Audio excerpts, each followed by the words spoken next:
साम्राज्य न्यूज, सामान्यांचा असामान्य आवाज। अटकपूर्व जामीन अर्जाच्या सुनावणीवेळी नगरसेवक प्रवीण निकाळजे यास न्यायालयात हजर राहण्याचे आदेश न्यायालयाने दिले आहेत। मारहाण प्रकरणात नगरसेवक प्रवीण निकाळजे यांनी आपल्या वकिलामार्फत जिल्हा सत्र न्यायाधीश ॲडव्होकेट आव्हाड यांच्या न्यायालयात अटकपूर्व जामिनासाठी अर्ज दाखल केला होता। यावेळी जिल्हा सरकारी वकील ॲडव्होकेट प्रदीप सिंग राजपूत यांनी अटकपूर्व जामीन अर्जावर आक्षेप घेत या संदर्भात युक्तिवाद न्यायालयासमोर सादर केला। न्यायालयाने सदरचा युक्तिवाद ग्राह्य धरून नगरसेवक प्रवीण निकाळजे यास 19 मार्च रोजी अर्जाच्या सुनावणीवेळी न्यायालयात हजर राहण्याचे आदेश दिले आहेत। दरम्यान जिल्हा सरकारी वकील ॲडव्होकेट प्रदीप सिंग राजपूत यांनी या संदर्भात अधिक माहिती दिली आहे। कोल्हापुरातील जिल्हा व सत्र न्यायाधीश श्री आव्हाड साहेब यांच्या न्यायालयामध्ये आरोपी प्रवीण निकाळजे हा नगरसेवक असून त्यानं अटकपूर्व जामीन मिळावा यासाठी न्यायालयामध्ये अर्ज दाखल केलेला होता।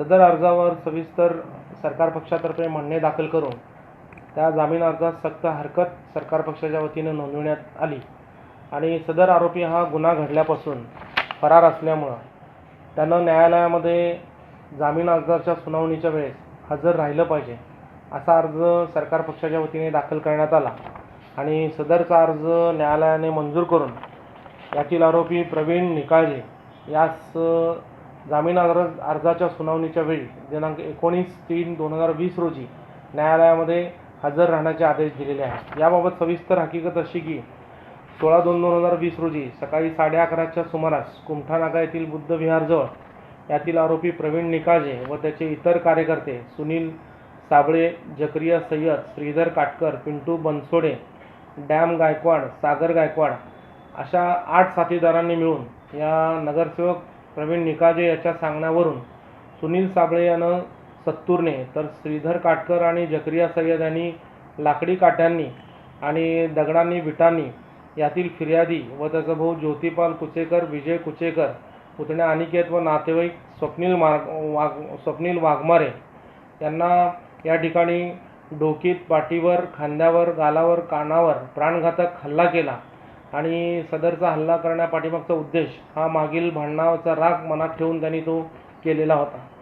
सदर गुन्ह्यामध्ये हा आरोपी प्रवीण निकाळजे गुन्हा घडल्यापासून फरार होता आणि त्यानं न्यायालयामध्ये अटकपूर्व अर्ज या ठिकाणी त्याला अटक होईल या भीतीनं न्यायालयामध्ये अटकपूर्व जामिनाचा अर्ज दाखल केलेला होता। त्याला सरकार पक्षानं या ठिकाणी सक्त हरकत घेतलेली आहे।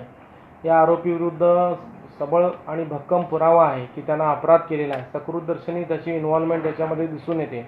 त्यानंतर गुन्ह्यात वापरलेले हत्यार या ठिकाणी जप्त करण्यात आलेले आहेत। जखमींचे कपडे देखील या ठिकाणी जप्त करण्यात आलेले आहेत। सदर आरोपी हा सराईत गुन्हेगार असून त्याच्याविरुद्ध इतर गुन्हे देखील दाखल असल्यामुळं त्याला अटकपूर्व जामीन मागण्याचा अधिकार या ठिकाणी न्यायालयामध्ये नाही आहे असा म्हणणं आम्ही या ठिकाणी न्यायालयामध्ये दाखल केलेला आहे। सदर आरोपी हा दिनांक 19/3/2020 रोजी जामीन अर्जाच्या सुनावणीच्या वेळेस तो न्यायालयामध्ये हजर राहणं कायद्यानं गरजेचं व आवश्यक आहे। जर तो न्यायालयामध्ये हजर नाही राहिला तर ऑटोमॅटिक कायद्यातील तरतुदीप्रमाणे त्याला त्याचा जामीन अर्जाच्या अर्जावर कोणतीही सुनावणी घेण्यात येणार नाही आणि तो अर्ज रद्द केला जाईल।